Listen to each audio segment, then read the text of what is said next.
Here we go. Here we go. And go take one. I'm John Hargrave, author of Blockchain for Everyone, and you're listening to Vroom Vroom Veer with Jeff Smith. We've just started vrooming, and we're about to veer. Haven't we vroomed? We have vroomed 3 times. Are we vrooming yet? This is our third veer. Let's say that. Okay. Here we go. There you go. All right. I'm going to hit stop. You want another? You want an alternate take? Did you like that one? I'm happy with it, but I can do your third veer if you want. No. It's perfect. Okay. I'll leave all this in. See, then it'll be great. Oh, I see. The whole thing becomes a thing. Yes. Now you get it. You're gonna follow me around the rest of the day with a microphone, aren't you? And this is going to be one long extended outtake, which is just called My Life. There's an eerie sort of like creepy kind of part of me that wants to do that, but I just don't have time. All right, I'm going to hit stop. I'll be right back. Are you ready to thoughtfully steer away from your revved up, frenzied, and far too often scripted life? Then welcome to Vroom Vroom Veer with Jeff Smith, where he guides you down the road differently traveled by sharing unique experiences with guests who have managed to shift away from a life stuck on cruise control and veered their way into a more authentic and fulfilling one in all sorts of interesting and kind of remarkable ways. Get ready to vroom vroom veer with your differently traveled road chauffeur, Jeff Smith. Weaver, thank you so much for being on Vroom Vroom Veer, and welcome to the show. How's it going? It's great. I'm glad to be here. Thank you for being here again. So you are at Torch.AI. So talk a little bit about what you've got going on over there at Torch.AI that you're most excited about today. Yeah, we have a lot of fun at this company. We kind of, to make a long story short, we provide machine learning enablement and AI technologies to big Fortune 1000 companies and the federal government. And we have a lot of fun doing it. It's been a venture. I bet. So I checked out your one sheet, and the first thing that jumped out at me is you're working with the Department of Defense, and you're helping them automate the security clearance process. Having a security clearance myself for like 20 plus years. Thank you. Yeah. The process, I mean, it's certainly an important mission, and it's been in the news quite a bit the last couple of years. Back, in the Obama administration, there was a big hack that occurred, which really kind of prompted everybody to really focus a little more heavily on this challenge that we have. But now you've got really a combination of factors. The national security focus around this particular topic is heightened. Certainly, there's a workflow issue where there's a backlog of folks that we need to get out in the mission space with the appropriate clearances, and we need to more efficiently move through those. While at the same time protecting the country. So it's a challenge. It's a very important mission, and we've got an awesome team. The government has an incredible team around them, and it's been an honor and a challenge, but it's been good. Yeah, I can say, like, I'm pretty sure it was in the beginning a very manual process with just people going out doing interviews with their badge, and they sit down and they take a bunch of notes, and then they go back and type those in, and I think just depending on like at your very first clearance back in 1988, I'm aging myself there. I think it took more than 6 months for my first clearance to come through. And then it took longer. That's pretty fast. I mean, that's you obviously haven't done too many questionable things. Okay. So good for you. That's good for you. I'm proud. That's great. Well, I think I was just too young. What's funny is the joke when we talk about it. This has nothing to do with the clearance necessarily, but kind of the joke in the Beltway battle space is, we're trying to recruit kids for some of these important missions as quickly as we can out of school. Because you get them before they make their mistakes. Yes. It's pretty funny. But it's good to hear that you breezed through at least the initial stage. So I have a funny and embarrassing story that goes along with my first security clearance, if you want to hear it. Because I would actually love to hear it. So, okay. The recruiter, says to me, all right, so it's okay for you to admit on your security clearance paperwork that you've used marijuana. We just have to get the story straight, right? Because, you're a kid and people understand, you're going to experiment with these things. You just have to document it, right? And I said, okay, right. Yeah. So then we came up with this thing, right? Where we said the same thing over and over and over again was I did marijuana 1 to 2 times from this year, this date to this date as experimental or something. And he said, that'll pass. You'll be golden. And I went, oh, by the way, right? I did do hash 1 time. Right. And he said, by the way, no. I'm sure. Yeah. It's good. So you've already, you started with the good part, right? You've already kind of, let the tension out of the story because everybody knows now that you already got cleared. So you've protected yourself. So now anything you say is safe stuff. Yeah, yes. You're good. I'm good. Yes. Yeah. I freely admitted that I did get cleared. But the funny thing is he and I had this discussion, right? And he just very officially says, oh, hash and marijuana is the same thing. You don't need to mention the hash. And I went, okay, right. Yes. So now you know where the story's going. So flash forward, I'm in Japan. It's 6 or 8 months later or whatever it is. And now my clearance has come through and the Air Force OSI is calling me to their office. And before they talk to me, they read me my rights. And they have me take off my uniform blouse and take a picture of me, a Polaroid, in just a T-shirt. Okay. So this is setting the stage to scare the hell out of me. And they proceed to good cop, bad cop, the fact that I did hash 1 time out of me. And so, I finally admit it. I'm just trying to figure out why they're grilling me, right? And they went, yes, you should have told us that you did hash 1 time. And I'm like, I did. Go talk to this recruiter. He said it's the same thing. Yes. And they said it's not. And I'm like, okay. So we'll amend the statement to say and hash 1 time.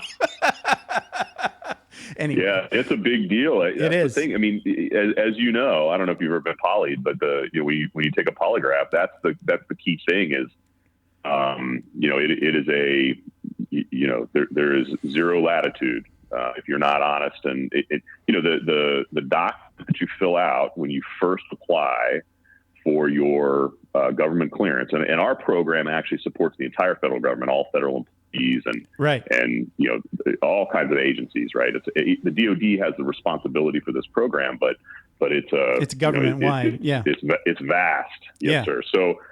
So, the key thing there is, you have to be 100% truthful. And this is a 160-page document. I know. The DD 398, I was very familiar. With incredible fidelity. Yeah.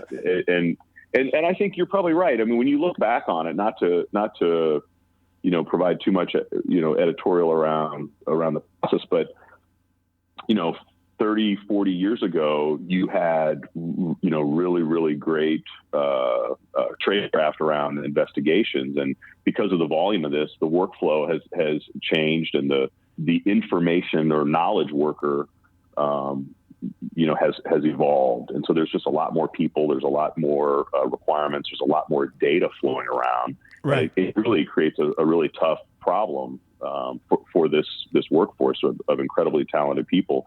But at the same time, again, that tradecraft is not the same as it used to be. And so that's where, when you think about this proliferation of data, not just the volume of data, but the number of data sources that are available, right. And the fact that you've got, kind of interesting characters that are trying to steal intellectual property, threatening, at various levels. You really do need to have a system, a technology, a machine-enabled technology that scales.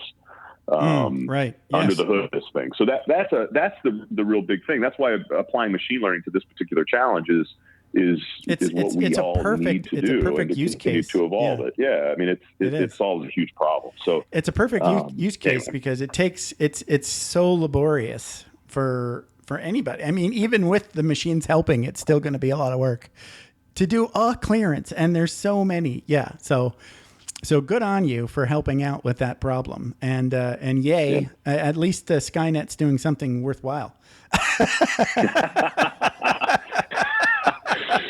When you go through the clearance process, I mean, this is the one thing I need to say for right up front is that no one in the government, and I will tell you, with every agency we work with, everyone is incredibly sensitive,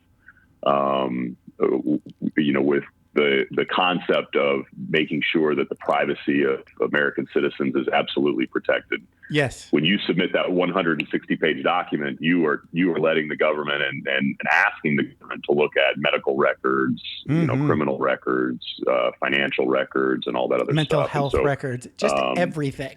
yeah. But I mean, I think that sometimes I think the one thing that makes our country great is the fact that we have privacy and we have some of these protections, and that is something absolutely I can assure everybody that at every level that we at least interact with our customers and some of these folks are incredibly sensitive to that, and it's a good thing.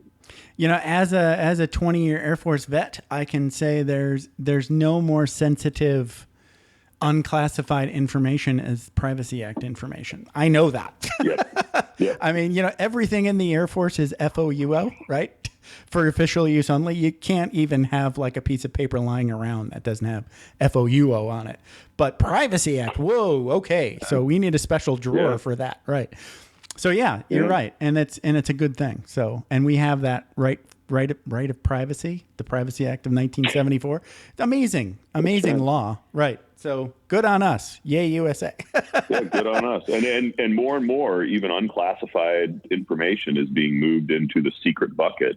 Yeah, to continue to protect, and it's again, I think it's a very positive evolution. So anyway. Yes, it's a good digression, so don't worry about it. Good digression. Yes. So this is Vroom Vroom Veer, so that means we have to go back in time and talk about Brian Weaver, say like in high school. But so where did you grow up? Did you grow up somewhere in Kansas?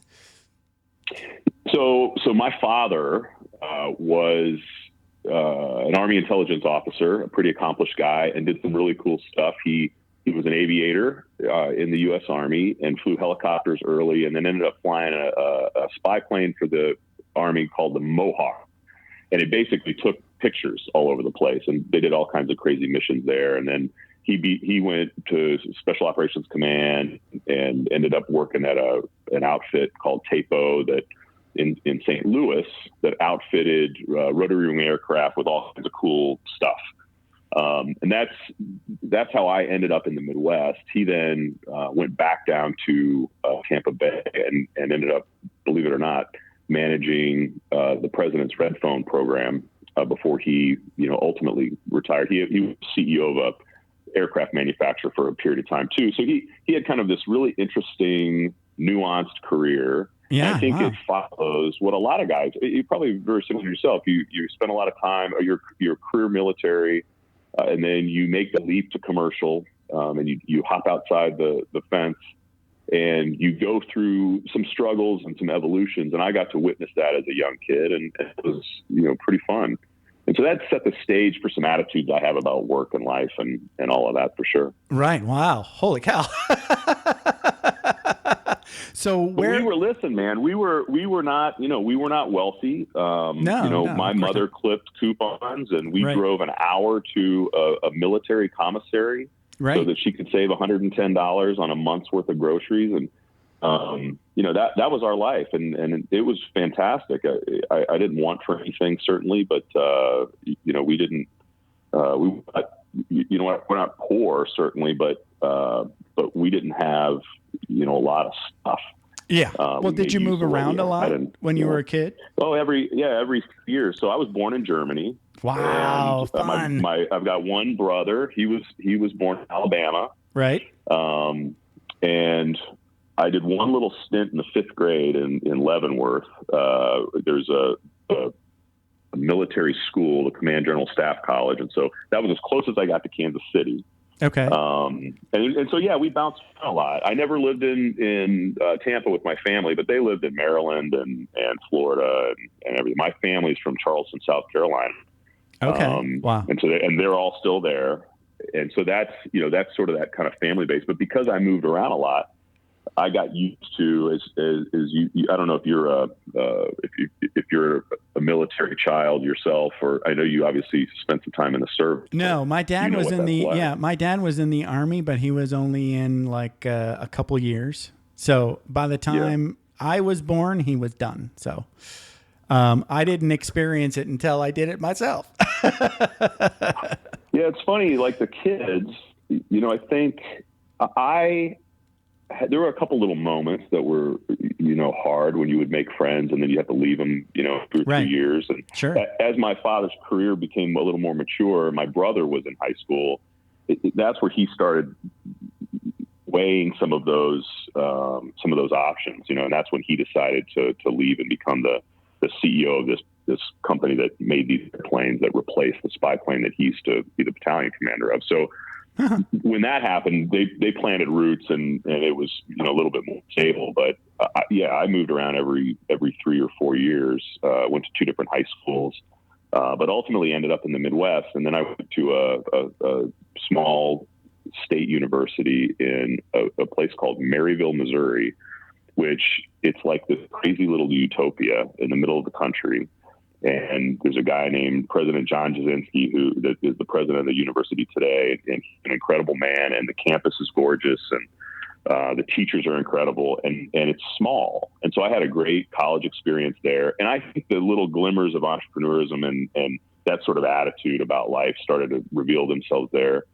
When I was, working age, I broke a window because I got pissed off in my family's house in St. Louis. I threw a shoe through a window, and I needed to make $183 to pay my parents back for the repair, and I needed to go get a job.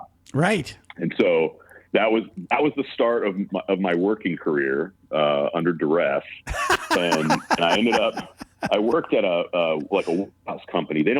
Electronic medical records, right? That's the big thing. Well, this is 30 years ago, but we would go and pick records in hospitals, and then we would bring them back to a warehouse. And I'm this strapping teenage boy, and you would build these metal racks, these shelving units that were 30 feet in the air, and you were just it's hilarious. So that was my first job. I mowed lawns and I did all that kind of stuff, but I enjoy working. And I think I discovered about myself when I was a teenager, trying all kinds of fun stuff. But, anyway, that was where it started. Your entrepreneurial idea. So what did you do? What sort of stuff did you study in college? Yeah, I was a communications major, but if I could do it over again, I had a minor in philosophy, and I completely and thoroughly enjoyed that whole philosophy, section. Yeah, well, it's logic and it's ethics and it's philosophy, and that whole body of work becomes very interesting because I think a lot of people not to digress, but they don't spend a lot of time thinking about why they believe in things. Right. No, I get it. How to build a logical argument about some of the tenets of your foundation, whether it's religion or the way you feel about other humans or your place in the world or work or society. And it's funny, I think that's an area where it should almost be mandatory. Yeah, I agree. It served me well. Well, I think what you're talking about, I experienced too, and I think I experienced it from. I think it may have been a sociology teacher in high school, and then maybe there was a couple of key points. I think it went back as early as middle school, a couple of teachers like going off script just a little bit to sort of like plant this seed of having this sort of like academic detachment when looking at humanity and you and you're it, right? So we would talk about that's that perspective, right? Yes, it's that perspective that you don't otherwise get. Right, exactly. It's that how to take yourself out of the situation of your beliefs and your, you know, like your family and you know, look at the culture and all these different things that influence you. Yeah, having that perspective is huge. I think you're right. I think that should be mandatory. It should be mandatory. The people that have that kind of background, to me, have a little higher emotional quotient, a little more mature outlook, and it can assimilate. And I also think that when you're starting a company, and you have these ideas and you want to take risks, and you're just kind of wired that way, it gives you this perspective that I think is incredibly valuable. It almost changes the risk profile if you can come from that place where you've got empirical data, but you're trying to infer, you know, where the landmines are and where opportunities are, and because you don't really know, you know, you're making a best guess. And I think if you've got a decisioning framework that's sort of rooted in one of those schools, I think it helps you for sure. I wish I was better on sociology and anthropology for sure. That's something that I sort of study a little bit on the side because I'm curious about it. Yeah. As you get older. Have you ever heard of the book 48 Laws of Power? I have, but I think I've only read like 4 Laws of Power. In fact, I think I have that book like 10 feet from me. That's hilarious. Okay, so that's a really... I think I read like the first 3 or 4, and I'm like, "Ooh, good, I'm good. I'll just use it." Right. No, I get it. It's a really, really horrifically long read, but it's worth it. That's what I'll say to you. But you could also like put that one on the shelf because he's got a new one, right? Because I went through the 48 Laws of Power and really enjoyed it for the perspective of...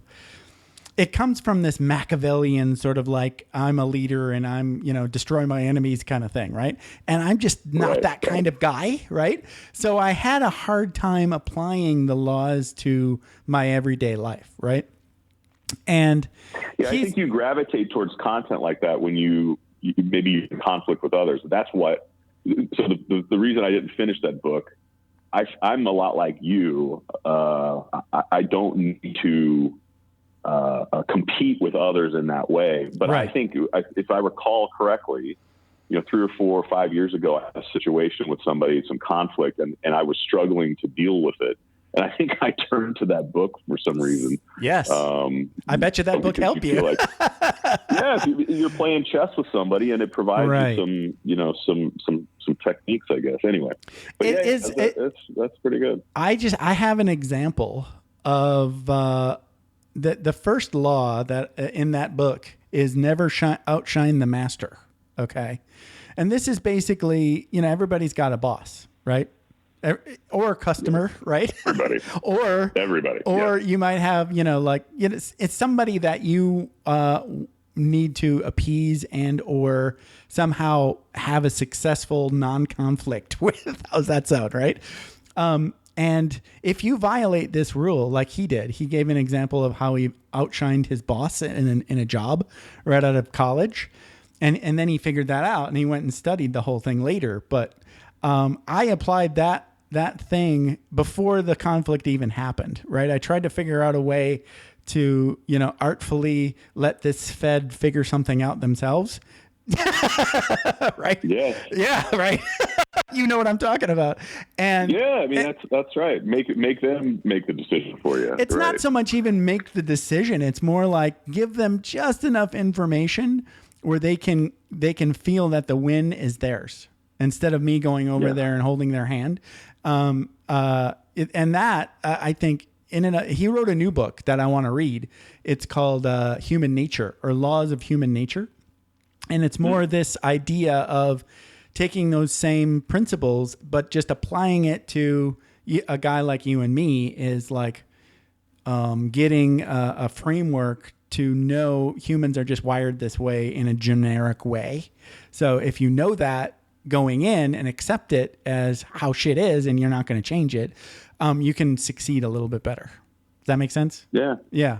Yeah, no, absolutely. I think that's spot on for sure. That's what I've experienced in my life, sort of at every turn. The frustrated entrepreneur. I was an employee, and it was some of those failures are a lack of wisdom around topics like this, for sure. I think it's just, especially the. I think we just, as a people don't want to talk about politics, right? That it's like they have this aversion to it. And I'll admit that I have such aversion. Anything political, I don't want anything to do with, right? But you basically, he told this story about, like, you can't really avoid the fact that people are political. I mean, even when they're not trying to be, they are.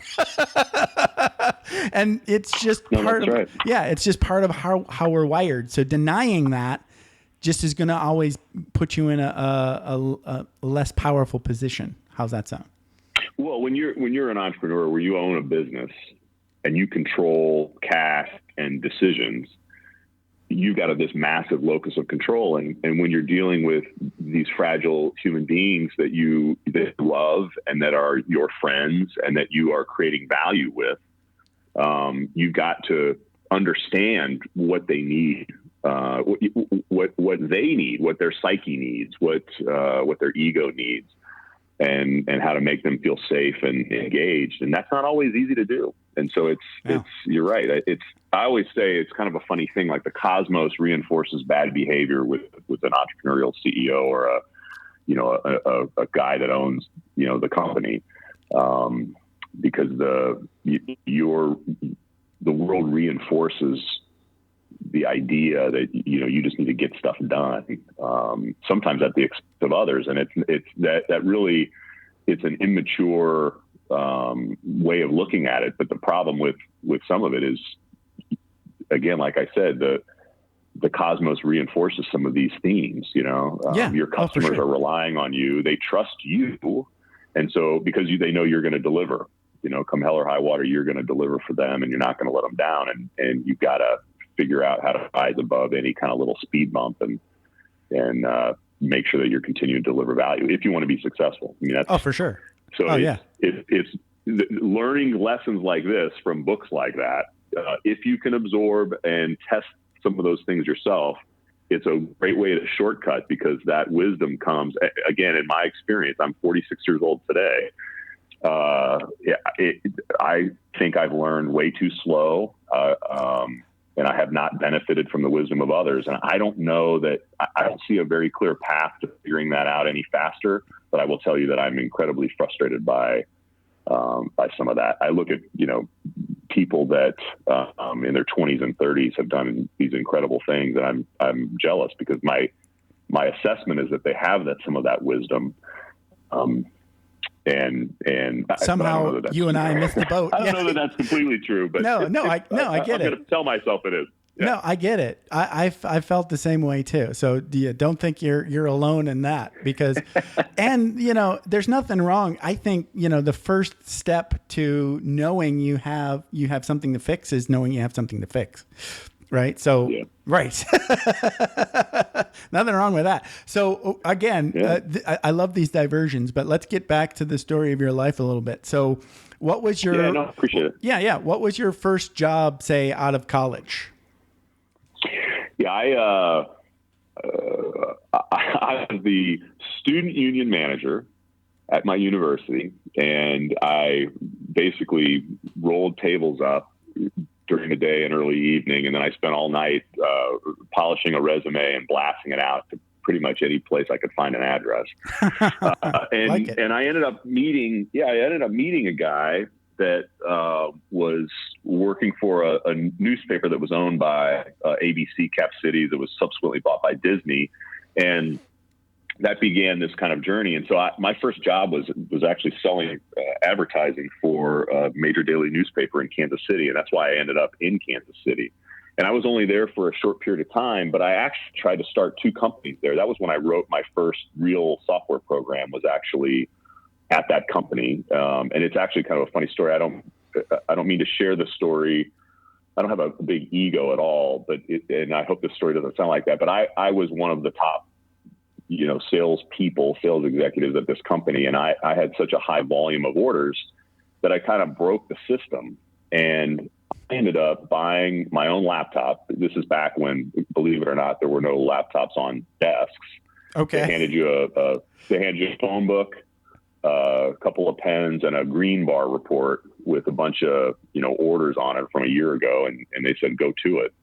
Wow. And I ended up buying an IBM ThinkPad, and I started, keeping track of stuff myself. And I wrote a program because I had sold so many units that you would actually call into a centralized place in downtown Kansas City, an order entry office, and you would call in all of the sales that you made that day so they could enter them into the system and start processing them in your daily newspaper. Wow. And it's laughable now. Yeah. Wow. I know.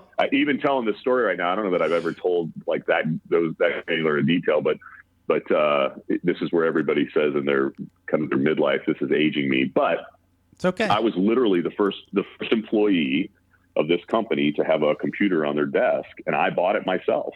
I spent a couple grand buying this IBM ThinkPad that when you open the lid, the keyboard flipped out and was wider than the shell of the thing. It was such a badass little laptop. Yeah. But I had an early version of CRM on that thing. And I ended up having to write this program to quickly enter all of my ads because I had been, selling so many, and I used that to then transmit them to this downtown thing. And, I wrote a training manual for it and all this stuff. And we started to adopt it across the retail ad group. And I mean, it was a trip. It was crazy, but I got passed over by a promotion that ended up hiring somebody from outside on a position that I was going for. And that frustrated me because I was, a very high performer and didn't understand why a company would go, outside for talent. And unfortunately for them, the person they hired did not really pan out. But I was already burned. I didn't want to put up with that. So I started looking around. And the guy that hired me out of college, this guy named Ron, he hired me pretty much on the spot.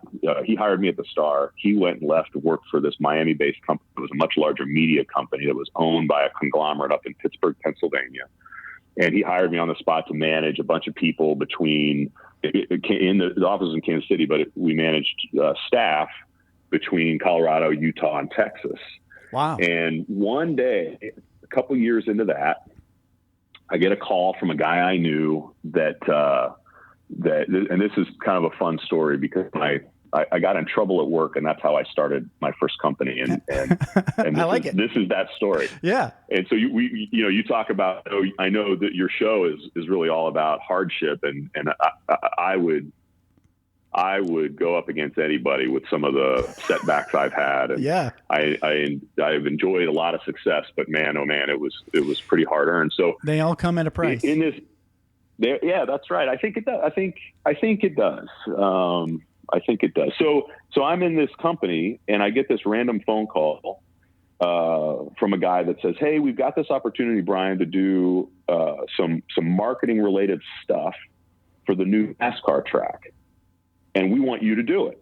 And so I'm like, all right, well, I'll come. Let me come see you, and we'll talk more about it, and let me understand. The boss was out of town, and I was the number 2 in this office, and I'm like, I'll go check this out. So I go and I learn a little more, and I just say, you know what, we're going to do it and make the decision. Didn't really consult the boss. And we go on this journey of building these products for NASCAR. And this is now almost 20 years ago, really where NASCAR was really getting, picking up a lot of momentum. And it's right when it was starting to really take hold across the United States. Okay. So I do this project for about 6 weeks, and the New York guys that own this company came in and they said, man, he took his off the ball. He has a staff to manage. We don't like any of this NASCAR stuff. He needs to be reprimanded. If he tries to do something like this again, he's out. And so they wrote me up, and my boss called me into his office, and he said, hey, Brian, I know you made us a bunch of money. It was this, thing, and there's opportunity, but it's not what our company needs to do. And you took your eye off the ball, and and you're being reprimanded. And my heart sunk because I was proud of the job I did. I made the company more money in that 6-week period than they were going to make all year long. And I did it on my own. I didn't use the staff. And it was this moment where it was like, man, these guys just don't have perspective, market dynamics. You've got this emerging opportunity.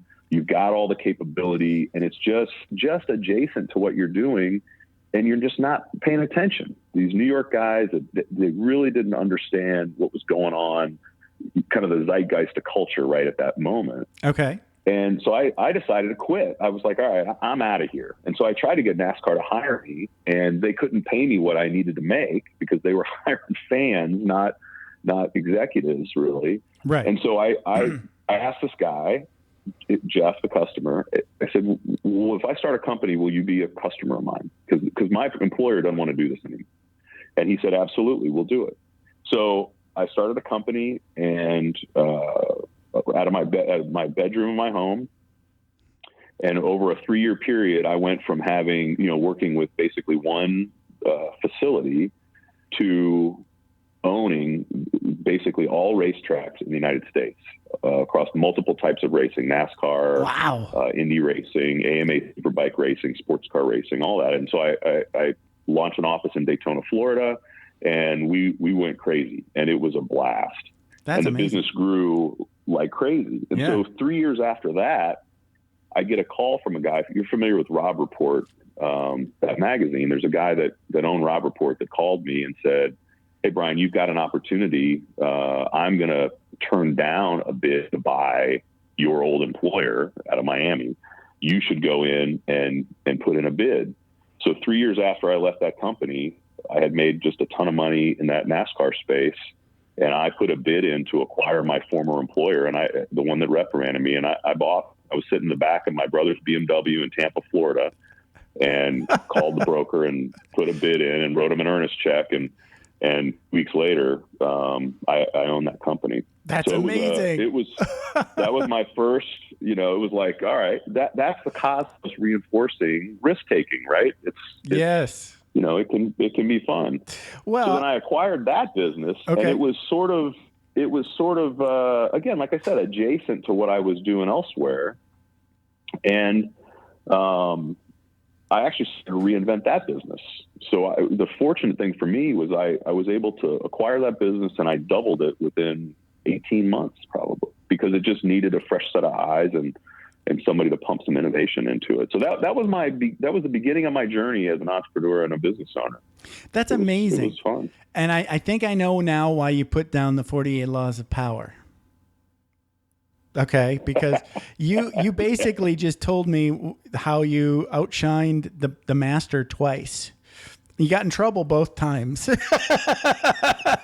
and you landed on your feet. Yeah, I guess I glossed over the part. The one funny story was that I got the worst when I started at the newspaper. I got the worst territory at that company. Okay. It was in kind of rural Kansas, and I followed this guy that was just lazy, and so I was able to just destroy his numbers. And then I come into the best territory in the city. And this guy, this is a funny story. This is the contrast between someone that really has gumption or fire in their belly and what I think is just sort of the average person. And this is why anybody listening to this podcast is looking for this little nugget of inspiration, I would assume. And the thing that I learned, and this is also something when I'm 23 years old, I'm following this guy that instead of going and seeing customers, he would go to the mall. And he would just hang out all afternoon. Wow. Because the newspaper didn't sell ads to anybody in the mall. So he knew that no managers and no other employees of the company would ever go into a mall. So he knew he could hide there because he was so lazy. And it was this eye-opening experience for me. It's like, wow, how could I'm just not wired like that.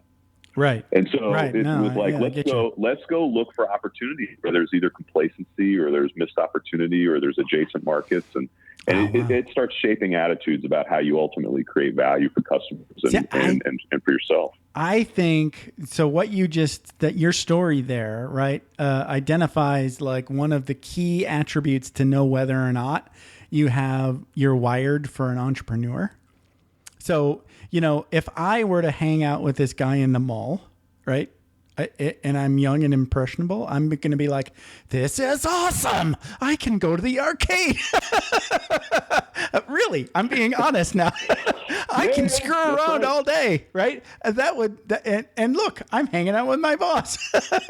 Where you think, wow, we could be making the company money. No, I know. Listen. The altruistic thing certainly is there, and I think if you're lucky in life, you'll find a mission to dedicate yourself to. But man, I was in my 20s. I bought a BMW, a used BMW, and it was like I was the coolest kid buying this used 3 Series BMW. Wow! But all I cared about was it was a selfish thing, man. It was I knew how to work the system. Right. I knew certainly the company benefited from that, but I was looking for opportunity. It was not, I was a company guy for sure. I had that hat squarely on my head, but I had a commission plan, and there was this pathway to cash, and it again in my 20s, it was certainly a motivator. Well, and I think most people, like your lazy guy hanging out at the mall, his major motivation is like safety, security, right? And he figured out that he could hang out at the mall and keep his job for a long time and still get that paycheck. Nothing wrong with that, really. Well, maybe. No, but the world does need that. The world needs, you got to have both. And that's the other thing is you need everybody to be successful. That's the other thing. It's right. So many times I think it's kind of this, it's not a binary thing. I think you've got to figure out, and especially when you're an employer and you're responsible for, families and the emotional safety and security of wives and children that really are part of your responsibility. Yeah. It's a huge burden, really. Yeah. To take on. But you just have to understand that some of those people that work for you, it's okay if they're just kind of middle of the road. And in fact, you need a lot of people like that. Right. They're reliable. Yeah. So it's a little of both. But again, for me, for somebody looking for that little spark of inspiration, yeah, no, when I get you pick your head up, it's like, look for lazy people. So true. So true. Another book that I'm going to trump here is, Scott Adams, the guy that does the Dilbert cartoons. Yes, of course. Yeah, he's writing books now. So one of his books was, I can't remember the exact title, but was like How to Fail at Everything and Still Win Big. Okay. That sounds like him. Exactly. Yeah. Right. So he figured out that he was really good at getting jobs. He just had a real good talent for going in and sort of like persuading people to hire him into either a new job completely or another job internal kind of thing. And that's where his real talent lied. And he was kind of crappy at doing the job. Yeah. Right. So he realized very early on in his career that his real job was never his actual job that was written down in his duty description, but his actual job was to get a better job. And his duty description was the thing he had to kind of spin to keep going, just enough to sort of like stay employed, like the lazy guy at the mall, and while he was doing his real job of looking for his next job. I thought that was so sort of like aha moment for me. It was like, yeah, you always have to keep an eye out for the next opportunity. That's your real job.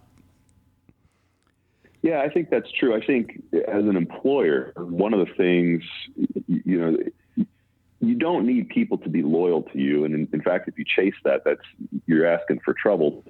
I think if you have a healthy relationship with your employees and you can have an adult conversation with them and early on, and I try and do this as often as I can early on. So, my job for you is to help get the best out of you while you're here and hopefully set you up for success downstream. This is not going to be your last job. Right. I hope you're here for a long time, but this isn't going to be your last job. So how can we work together to make sure that you're evolving and that Right. you're happy, Right. in the Growing, next, learning. we might not part as friends, but at least I want to make sure that you've gotten some value out of us while we've been getting value out of you. And I think it is you can have that kind of relationship with your employees. It's not always easy, for sure, but Right.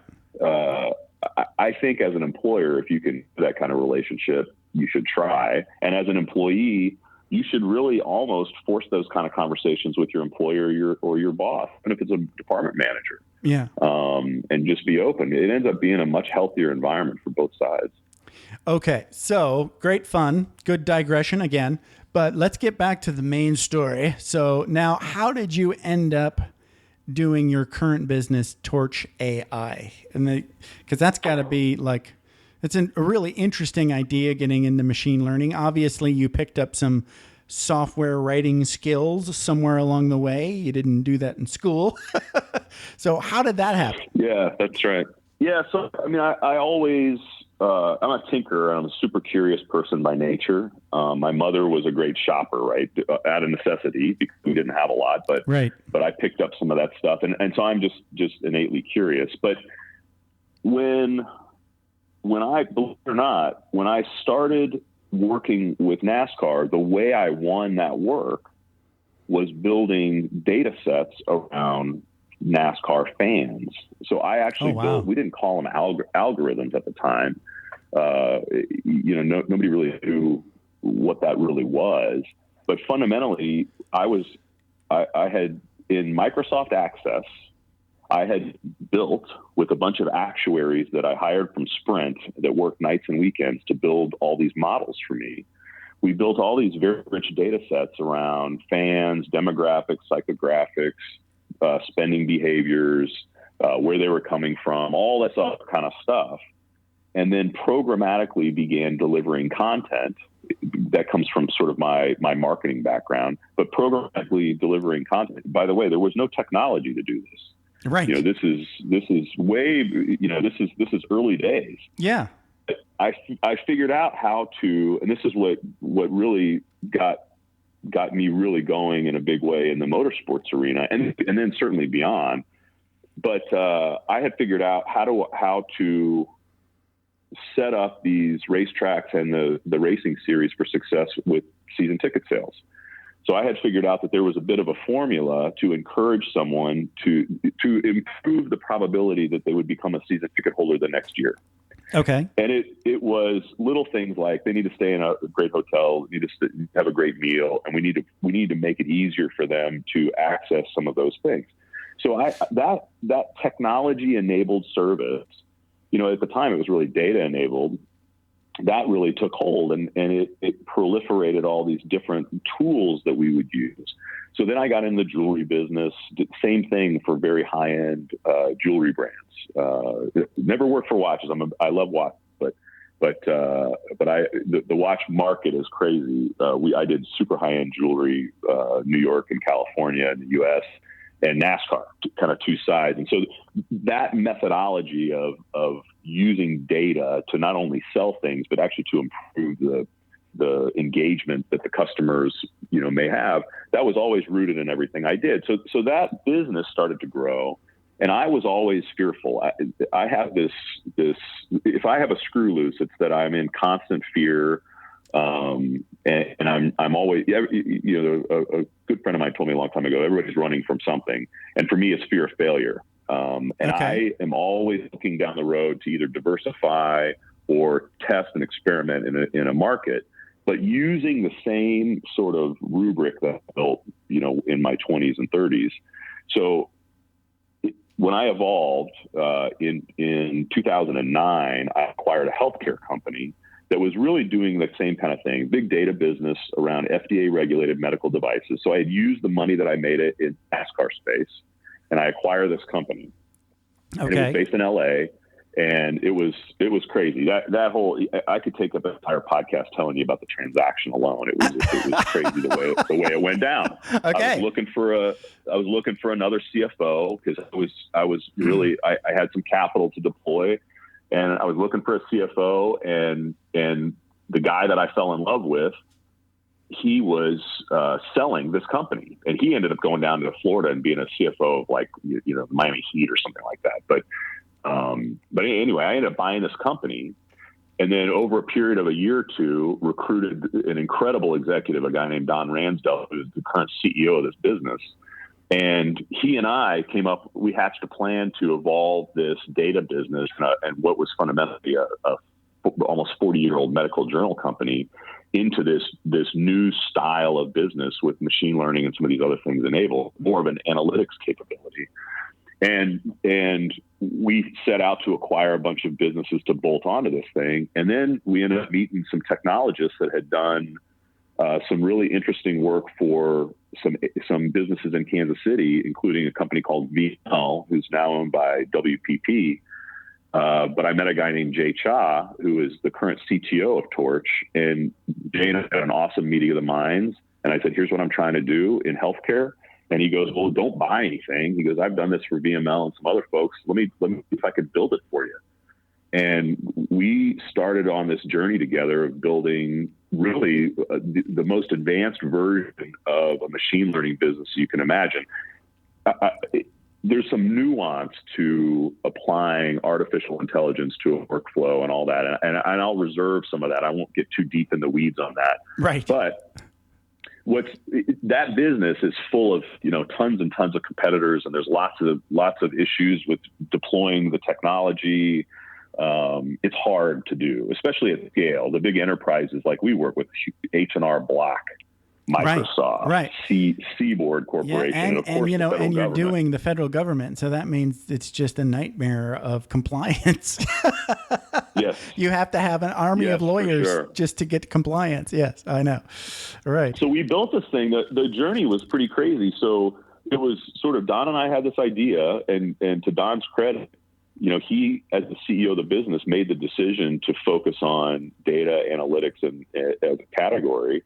And then we went on the journey together. And what's funny, the funniest part of the story is we built this, kick-ass code base called Torch that does really amazing things with and solves a lot of big implementation challenges that you typically have when you're trying to.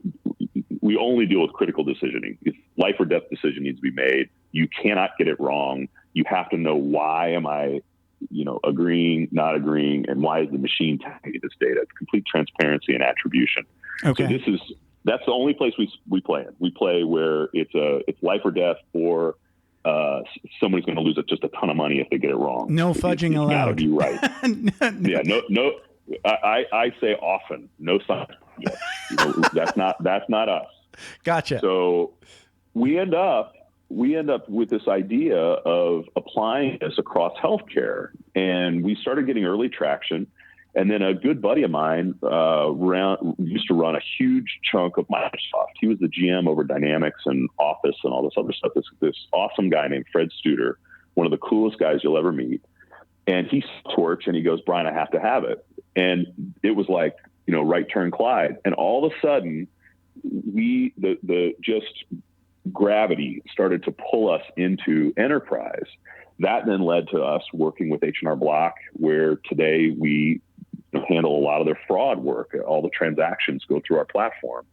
And then that is what led us into the federal government, because the IRS had seen that it was very successful. They wanted to know more. And, sitting in the back of the room are some interesting dudes that wanted to talk about some missions. And it was that's really kind of how it started. But we have this really unique capability of assembling data and doing it really quickly and having it adapt to situations that a lot of these big companies, especially the bigger the project, it becomes very, very appealing for them. And certainly the complexity with the government, it solves a lot of challenges for organizations like that. So that's kind of the abridged version, but that's the journey so far. That's amazing. I like that like you started out doing something related to medical supply and you end up doing AI.